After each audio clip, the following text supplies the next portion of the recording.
पूर्णिया मुख्यालय स्थित थाना चौक पर जदयू द्वारा एक दिवसीय धरना का आयोजन किया गया, जो मुख्यतः भाजपा की कथित रूप से पिछड़ा विरोधी होने के विरोध में किया गया है। बता दें कि कुछ दिनों पूर्व ही पूर्णिया भाजपा द्वारा नीतीश कुमार और तेजस्वी यादव का पुतला दहन किया गया था।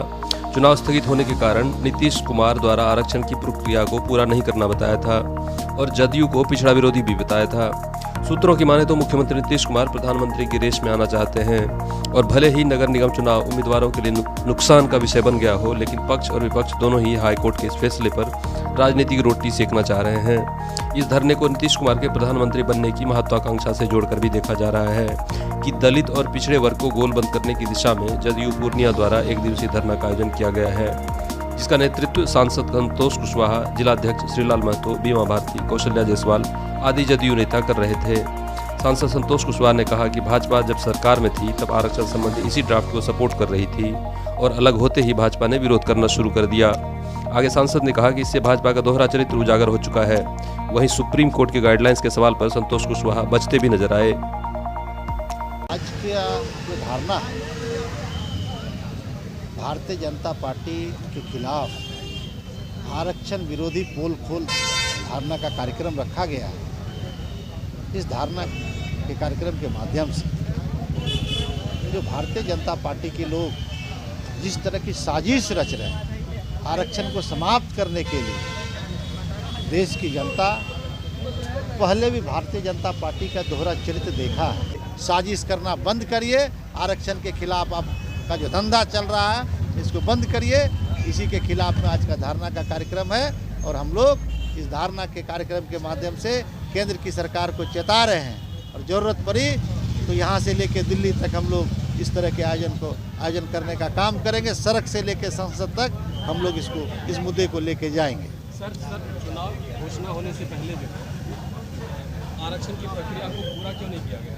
देखिए, जब बिहार में चुनाव की जब बात करते हैं तो बिहार में जो सरकार थी उसमें भारतीय जनता पार्टी भी थी और जिस विभाग के मंत्री भारतीय जनता पार्टी के लोग जो तत्कालीन उप मुख्यमंत्री थे, नगर विकास विभाग के मंत्री भी थे।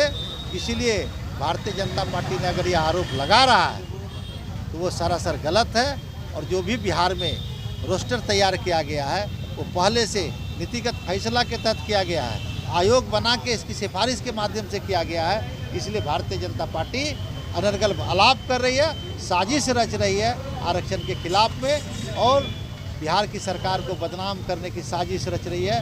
बिहार की जनता सजग है, बिहार के लोग सजग हैं और भारतीय जनता पार्टी को आने वाले 24 और 25 में यहाँ से उसका खाता नहीं खुलने जा रहा है।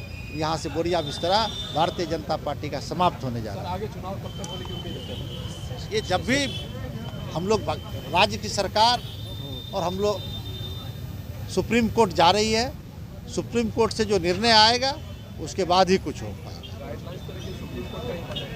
क्या गाइडलाइंस लेकिन सुप्रीम कोर्ट का ही था ना? नहीं, गाइडलाइन क्या है वो तो दूसरे स्टेट के माध्यम दूसरे स्टेट के लिए था और हम लोग एकदम बिल्कुल केंद्र सरकार जानबूझ के इस तरह का किया गया है। केंद्र सरकार ने ये बीजेपी का साजिश है, अति पिछड़ा को दबाने का प्रयास कर रहे हैं। और आज जनता दल की तरफ से पूर्णिया जिला के मुख्यालय थाना चौक पर एक दिवसीय धरना का कार्यक्रम किया गया है और इस धरना में मेन बात है भाजपा का पोल खोल। भाजपा आरक्षण विरोधी पार्टी है, वो आरक्षण को कुचलना चाहती है।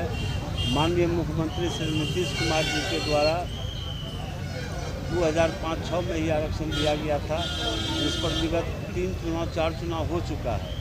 तो जब भाजपा साथ में है तो कभी उसको नहीं का पेट में दर्द हुआ, लेकिन जब अभी हम लोग भाजपा से अलग हैं तो उनके पार्टी के नेता को पेट में दर्द होने लगा और उन्होंने कोर्ट में हल्फनामा दायर करके अति पिछड़ा के साथ खिलवाड़ करने का काम किए हैं। ये हम लोग अति पिछड़ा समाज के लोग कभी बर्दाश्त नहीं करेंगे, उनको मुंहतोड़ जवाब दिया जाएगा और 2024 के चुनाव में, लोकसभा चुनाव में उनको पूर्णिया जिला से पूरे बिहार से उखाड़ फेंकने का काम हम लोग करेंगे।